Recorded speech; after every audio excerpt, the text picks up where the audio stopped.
What up guys, welcome back to another video. Of course, I'm joined by the beautiful Meggy Meg, and Megan is like half the size she was literally the last video you saw. Wow, yeah, no, that's okay, that's fair. I don't mean that in a weird way, it's just... No, that's fair, yeah. I feel like almost back to myself. Obviously, like, things are not as, tightened up as they used to be in here, but we're getting there. It's honestly crazy to see, like, when female body has just surprised me over and over these last 10 months. It's really been crazy. It really is wild, and like looking back at like pictures of me right before baby came, like I was massive. It feels good to be back to normal, or close to back to normal. So Monty was born about 2 weeks ago. Thank you so much for all the love on the birth video. That was really cool to share with you guys. And every single time that we watch the video, we literally like can't stop but getting teary-eyed, and our family said the same thing. Yeah, literally 20 seconds into the video, I was already crying, and like it's so beautiful and it's so meaningful, but it was also like a kind of traumatic birth for us. So it's like sometimes hard to like watch it back and think about it too. Yeah. But our perfect little boy, Monty, is right here. He is sleeping. He is just, napping the day away, and we couldn't be more in love with him. And every single day we get more and more in love with him. It's crazy. He's so perfect. And like, I don't want to jinx it. I think we have a unicorn baby because he literally, like, as of the last 2 days, doesn't really cry when we change his diaper anymore. Boy. I know, am I jinxing it? Yeah, you shouldn't be saying this. He's just a chill baby. He's like super...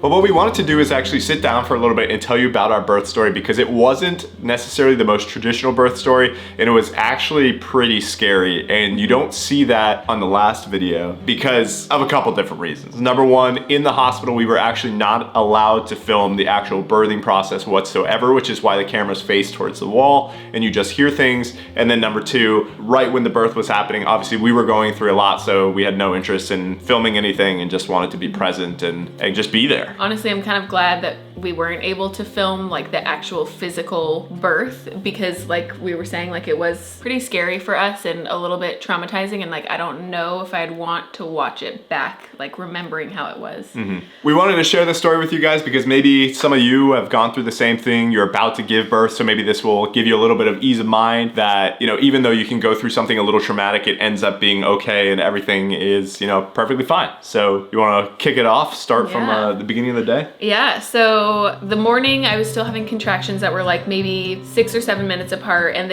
our birthing instructor had told us like, don't go to the hospital until you're at 3 minutes apart, 1 minute long for 1 hour straight. So we were kind of waiting for that. We had gone to the hospital like the day before and got kind of like turned away. So I didn't really want to go preemptively again and get turned away, so we were waiting, and it got to a point where they were like 2 minutes apart, maybe even 1.5 minutes apart, and they were so incredibly painful. And like looking back at the first time we went to the hospital, like that was ridiculous. We should not have gone to the hospital, because seeing how painful they were the day of was like, oh wow, this is the real thing now. And you can see where last week's video started, where Megan was like on the bouncing ball, I think, and like was like, ooh, like that's when they started to really get crazy for her, and when we decided, okay, that was probably time for us to go. Yeah, that was like the point where like I couldn't get through them without crying a little bit. So that's when I was like, okay, time to go. So we got to the hospital. Unfortunately, we were still 4 centimeters dilated and 90% effaced, which is what we were the day before. So they were like, we like can't admit you until you make at least, I think it was 1 centimeter of progress per hour. So they were like, you can either go home again, or you can walk around and like,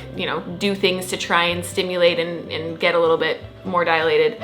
And I was like, we are not going home again. Like I was in so much pain, there was no way I could physically go home. So we did some walking. I did like... No, you were not walking. I was running, I was walking, I was jogging, I was like squatting through the contractions to try and get them to just like speed up and open up more.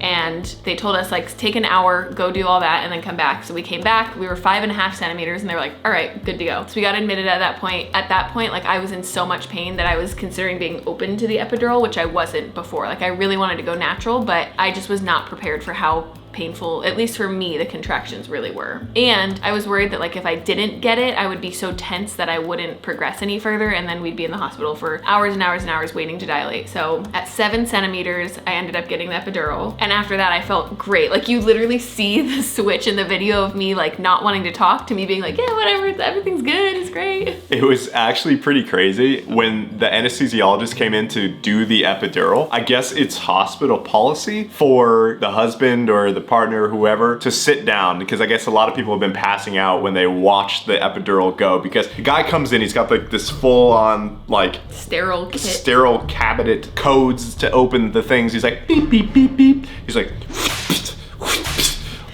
the dude was so sinister. He was actually a nice guy, but like his presence was very sinister. And so he like pulled out all the tubes. There were like tubes like this long and like vials and all this. And then Megan's just like bent over and this guy's just like, I'm like, where are these tubes going? What the hell is happening? Yeah, it was pretty wild. Yeah, but once she got it, it was like literally night and day how she felt. She was in a ton of pain, and then after the epidural, she was just like, yeah, whatever. Yeah, so then we were at 7 centimeters, and they were like, all right, we'll just kind of like wait for you to progress, and maybe like, what, an hour later, my water broke? If that, yeah. But it was so funny because it literally made the craziest sound. Like, and I think I said it in the video, it was like if you had like a bag or whatever they're called of like fluid and you just cut a tiny hole and it just like burst open. Like it was crazy the sound it made. And it just like loud. Shot out of me. Yeah, and also Megan was hooked up to the baby monitor so they could hear like his heart rate and everything. That made a really loud noise too when the water broke. It was like, "Don't!" And Megan and I both were like,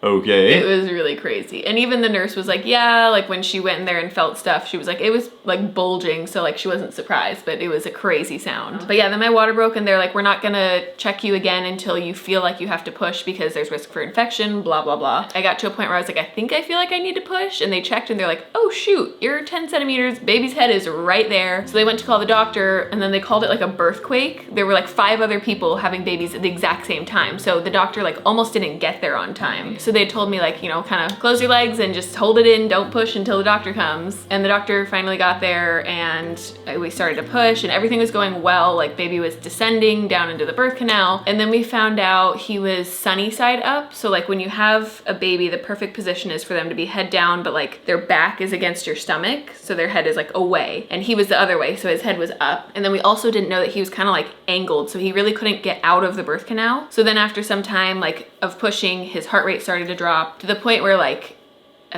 I hate talking about this, to the point where like it would go off the monitor, like it was dropping so significantly, which was obviously like really, really traumatizing and scary because I'm like sitting there thinking like, oh my God, are we not gonna have a baby? So then they were like, we have to vacuum him out, which I didn't want to do, but at the same time I was like, just get him out and like make sure he's healthy. So they put the vacuum on and they like, you know, pumped it. And the vacuum was really weird because they were very calm. They were like, we're gonna have to vacuum him out, but just so you know, there's potential for brain damage, like internal bleeding and all these things. Anyway, and we're like, what? Okay, like that's crazy. So it's this little mechanism where it's like almost like a pump in your hand. Kind of looks like a plunger. Sort of. The tip of it looks like a plunger, and then there's a tube, and then kind of do this to compress the air so it sucks. And so it's put on top of his head. They plunge out all the air, so it's just a suction cup, and then they're literally like tug of war, like grabbing this and pulling him, which was insane. But luckily when they were doing it, his heart rate started to go back up. So they gave him the opportunity to try and come out without the plunger again, and it didn't work. Yeah, the same thing started happening. His heart rate started dropping again. So then they were like calling in all these doctors' stats. So there were like 10 people in the room. And then it was like really anxiety inducing because I'm like, oh my God, this is like not gonna end well. Like something's gonna happen to our baby. So then they put the vacuum back on and eventually he came out, but he came out not breathing and he was blue, which was also really hard. And like, sorry, I'm trying not to cry.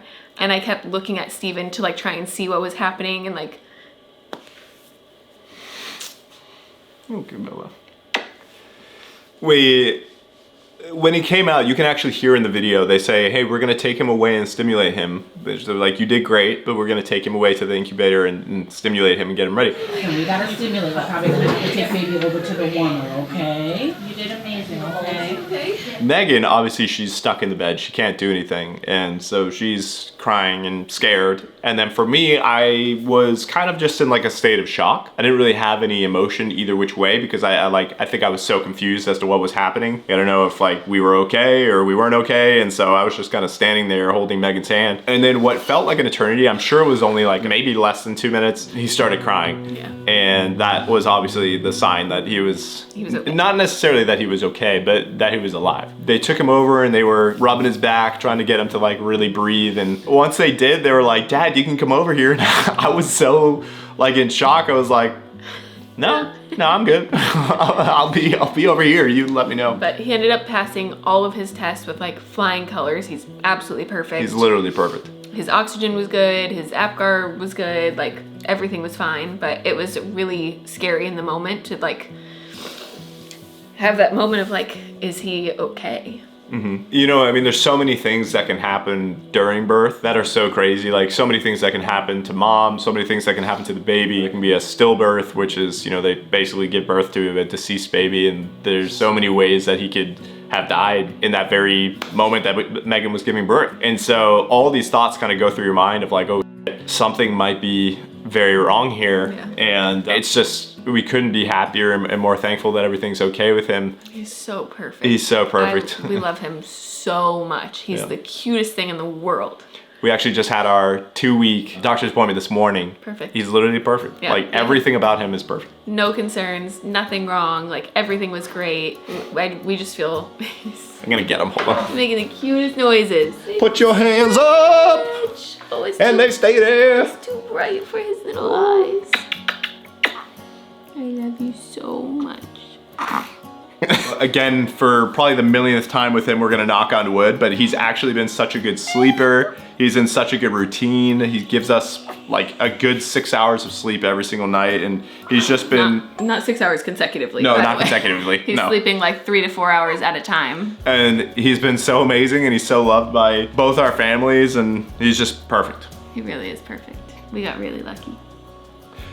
We want to hear all about your birth story. Let us know in the comments. You know, let us know also what you want to see with him. One thing that I think is so cool about the ability for us to make these videos and post them online and really just have them for us is when he grows up, he's gonna have a huge catalog of videos that we can just show him and show him how much he was loved and how much he was able to do at such a young age. Whereas like for us, we just kind of have pictures. Crummy pictures. Yeah, we don't know. We don't have like all the stories, so.